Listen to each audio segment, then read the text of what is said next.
In 1953, the CIA launched its most secretive psychological program, MK-Ultra. Born out of Cold War paranoia, the agency believed that mind control could become the ultimate weapon. Hidden behind classified documents and false front organizations, MK-Ultra was designed to break the human psyche, rebuild it, and potentially turn ordinary people into controllable assets. The CIA feared that the Soviet Union and China were developing techniques to manipulate the human mind. Reports of brainwashed American POWs returning from Korea pushed the agency into a desperate race. MK-Ultra became the umbrella for over 150 sub-projects exploring hypnosis, sensory deprivation, interrogation drugs, and psychological torture. One of the darkest aspects of MK-Ultra was that most subjects never knew they were part of an experiment. Prisoners, hospital patients, soldiers, and even random civilians were drugged, observed, and pushed to their breaking points, all without consent. The CIA became fascinated with LSD. Agents believed the drug could open the subconscious, erase memories, or force confessions. Some researchers secretly slipped LSD into the drinks of colleagues, friends, or civilians just to observe the results. One of MK-Ultra's most tragic cases was Frank Olson, a CIA scientist who was unknowingly dosed with LSD. Days later, he fell or was pushed from a 13th floor window. His death was ruled a suicide, but later investigations suggested foul play and a cover-up. MK-Ultra researchers built sealed, silent rooms where subjects were forced into absolute isolation. Deprived of sound, light, and human contact, many began hallucinating within hours. Some never fully recovered. Prisons became hotspots for secret testing. In some facilities, inmates were offered reduced sentences in exchange for joining MK-Ultra trials, though many were never told what would happen to them. The CIA explored whether hypnosis could overwrite a subject's morals, create false memories, or even trigger violence. Some documents suggest they attempted to create hypnotized couriers who carried messages without realizing it. In 1973, as scandals began to surface, CIA Director Richard Helms ordered all MK-Ultra files destroyed. Thousands of documents were shredded. Only a few survived due to being stored in unusual locations. Decades later, survivors and whistleblowers began sharing horrifying stories of what happened inside MK-Ultra. Their testimonies forced the U.S. government to admit the program existed, but the full truth remains hidden. Some MK-Ultra researchers attempted to erase a subject's identity through repeated drugging, sleep deprivation, and hypnosis. Their goal was to create a blank slate, a human puppet who could be programmed with new memories and behaviors. One of the most disturbing allegations involved experiments conducted on children in orphanages and hospitals. Although many documents were destroyed, testimonies describe forced drugging, hypnosis, and emotional manipulation.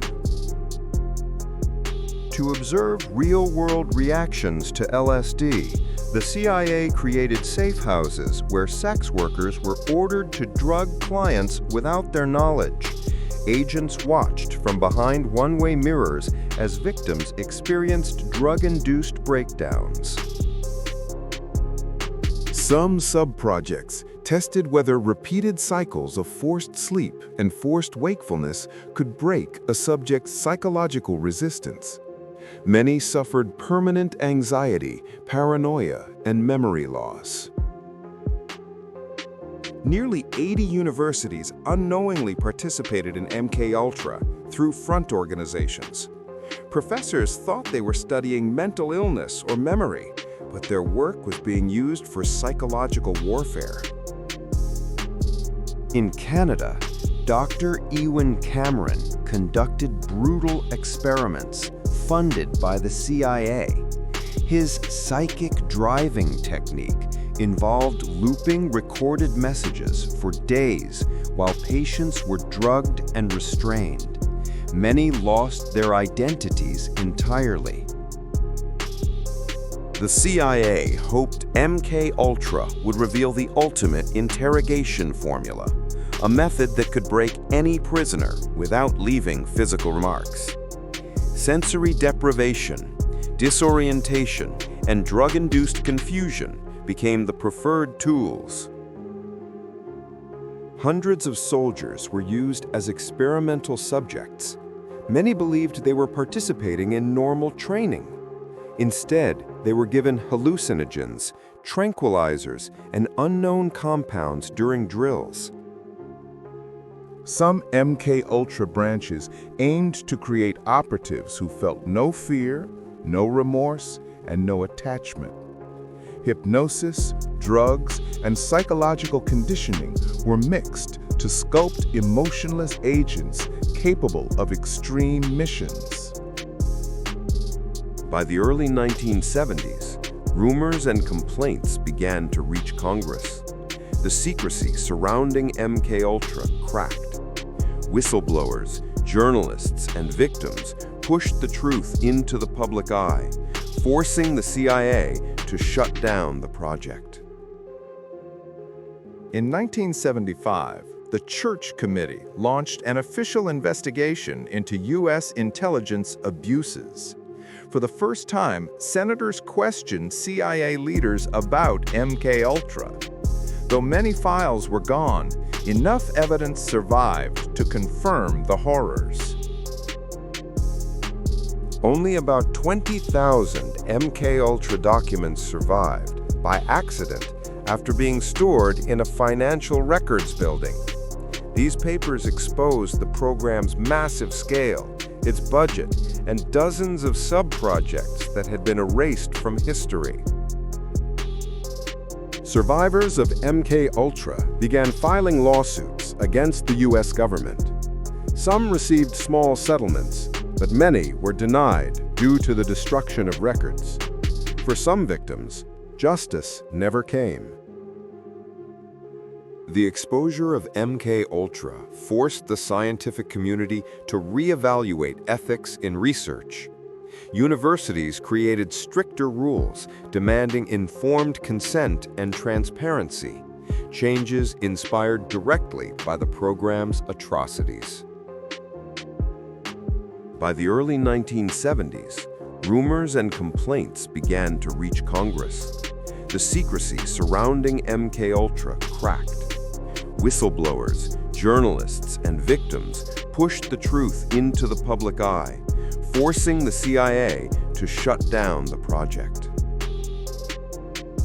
MKUltra's legacy fuels countless modern conspiracy theories.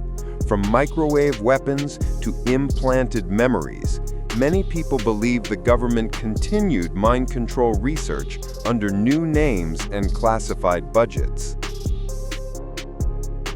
Over the years, several former CIA employees anonymously claimed the program's shutdown was only symbolic. According to them, certain techniques simply changed names and were integrated into modern interrogation practices. Today, psychological operations are far more advanced. MKUltra laid the groundwork for manipulating perception, controlling information flow, and studying human behavior on a mass level, techniques still used in modern conflict zones. Some individuals who were allegedly part of MK Ultra vanished from public records. Their families never received answers. These disappearances remain one of the program's darkest mysteries. MK Ultra remains a chilling reminder of how far a government can go when fear overpowers ethics. Its scars linger in survivors, in science, and in public distrust. The program may have ended, but its shadow still stretches across history.